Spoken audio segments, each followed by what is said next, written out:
going to be my sort of like guide on the Twin Furies, which sort of shows all the mechanics and sort of how to avoid them slash how to kill in both normal and challenge mode. These bosses were released earlier this week in RuneScape and are by far the easiest of the God Wants Dungeon 2 bosses, so it's a good place to start if you're looking at to try and get higher level equipment. Their drops are pretty cool. Can make a little bit of money from them, especially from the the standard drops. They're actually decent too, so it's well worth doing. Hope you enjoy.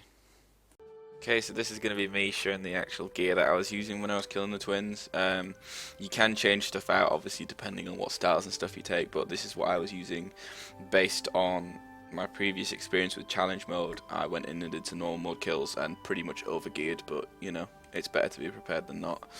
So my worn equipment is here. I've got my Levelant helm, just for pure deeps. Any cape that you want to do, I'm obviously wearing that because it's the best I've got. I would recommend Army of Souls because Soul Split OP. Just that for prayer bonus, really, no other reason.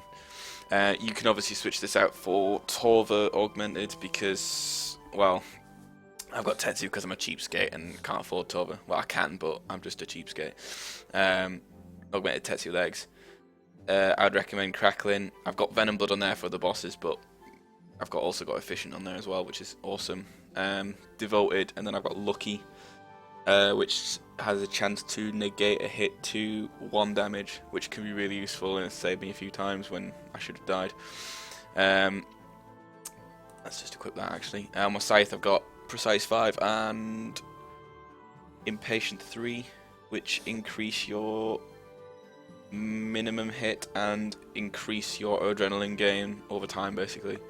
On my Dragar I've got Precise 5 just because I just use it as a switch every now and again. As you'll see later on with the Calphite Defender as well, using it for a shield ability later on, which can save you some damage if you're having slower kills. Again, Bandos Boots. I'm a cheapskate. I should get Torva, but I'm lazy. Razorbacks, they're actually cheap enough for me to cheapskate out on. Sam Surgeon Rings for the adrenaline save. This is where it can differ. I took Scrimmer Vamp and Vampora and then didn't even activate them. I thought I'll do a kill without and see how it goes. I barely used any food, so you can probably use one of these and get away with it, and then have another for a DPS, Scrimshaw, or an accuracy aura, whatever it is you prefer to do. Ring of Vigor I would recommend taking because you will want to save adrenaline when you're using Berserk, so you can build up to those thresholds quicker, as well as your overloads and prayer renewal, just for the saving of prayer. Less chance of it dropping without you noticing. Pretty standard setup in the middle there as well for prayer pots and brews and sharks and stuff. It's all basic things. Enhanced Excalibur for the heals. These just in case, because you never know, you could DC or screw up to the point where you actually get killed. Unlikely, but could happen. So yeah, that's basically the setup. Onto the kills. Okay, so this is the full kill. I make a couple muck-ups, but I'll explain why as I go through. Attack the red one, slaughter it, walk underneath it, triple the damage, try and get out of the way. That's where I fail. It's too busy doing an ability rather than clicking away. And again, don't click on your summoning familiar, otherwise you'll stand still. I got lucky on that one. Probably should have got hit, but there is some kind of leniency on this. Okay, so when they're both together is when you use your AoE abilities to improve the DPS that you're doing. So Quake, Hurricane, and Cleave when you're using a Scythe. Okay, keep attacking the red one until she does that. She'll jump up in the air, and then she's immune from damage. Then that's when you switch to the blue one. Just keep attacking, build up your Dren, single target stuff only really.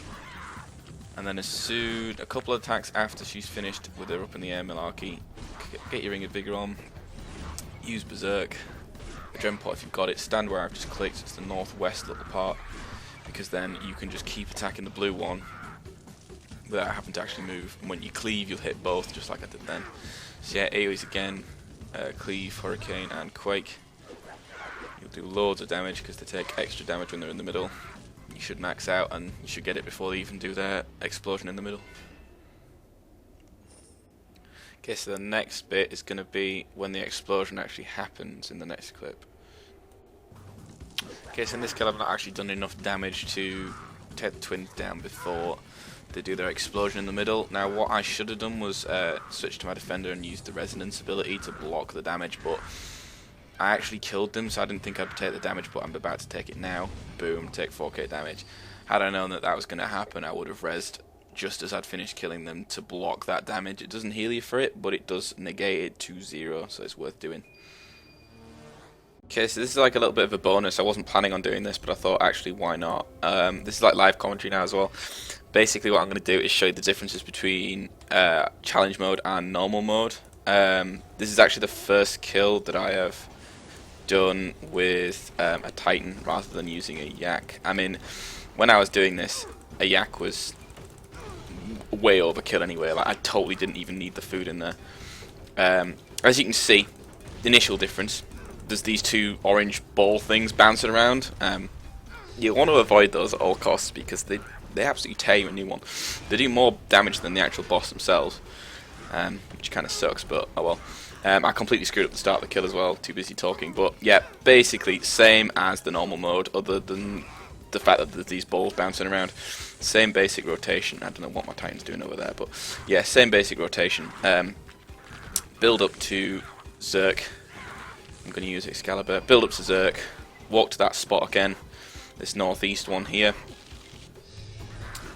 Okay, and I need to Zerk, don't I? That would help. Okay, so Zerk, Adrenaline Pop, same thing again.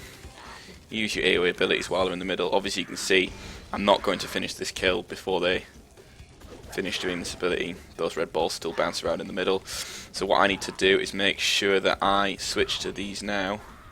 And Resonance in the middle negates that blast hit. I get hit at 0, which is all nice. Okay, now the other major difference about hard mode is coming up. You saw those two orange balls earlier. There'll actually be a blue one bouncing around in a sec. There it is. What you need to do is go to where that is going to land, which was there. Missed it. It's now in the corner. Missed. Oh, I got it. Okay, so as you can see, it'll land. It'll hit those both for 6k each. If you don't manage to do that in time, you will actually get hit for a 6k yourself, which kind of sucks. And it's typeless damage. The only thing that can block it is Barricade. Actually, Resonance might block it, but chances are it'll still be on cooldown from the middle anyway, so I wouldn't rely on it. I'd go for the extra deeps and make sure you actually hit, get the blue ball from where it is in the middle anyway. Now, what I'm actually going to do is keep building up towards... Being able to not die would be nice. Building up towards full adrenaline, and while I'm underneath this sister, I'm actually going to onslaught this one. Because obviously I'm not taking as much damage, so I can actually get more hits out of my onslaught. I can pray melee, but that ball's going to hit me. Standard. I can actually pray melee and get some decent onslaught hits out, which has actually improved the speed of my kill. As you can see, I've got it before the second central part. So yeah. Basically, that is the major difference between normal mode and hard mode. I'm going to teleport out because I don't need to kill any more hard modes. That is the main difference. It's just avoid those balls going around as well, so it's just a little bit more running around. Still meleeable though, as you saw. I mean, I nearly died, but that's because I'm commentating as well. But yeah, that's the main differences. So yeah, basically that's it, essentially. As you can see, they're fairly simple. The mechanics aren't too difficult if you compare it to pre-existing bosses in the game. The closest sort of boss in terms of difficulty to these is probably Nex. Nex is harder than these by far. Like, I mean, you can get a kill per trip at Nex. At these, you can get over that by a lot. You know, I did a 15 kill challenge mode trip, which was fairly simple. I was running short at the end, but it's doable. And you can bank repeatedly and get back there quick if you've got max skill teleport. So I'd recommend just doing that and using a Titan for quicker kills. But yeah, I'm not going to go into any more depth with, like, you know, what prayers you should be using and all that kind of thing. That stuff's fairly obvious. If you're doing this, you should know that already. And if you don't, check out other people's guides on stuff. Yeah, that's basically it. I hope everyone enjoyed this. I'm going to be releasing guides for the other 3 bosses as well. I just need to get around to actually killing them in normal mode and stuff, and sort of comparing the differences between the two.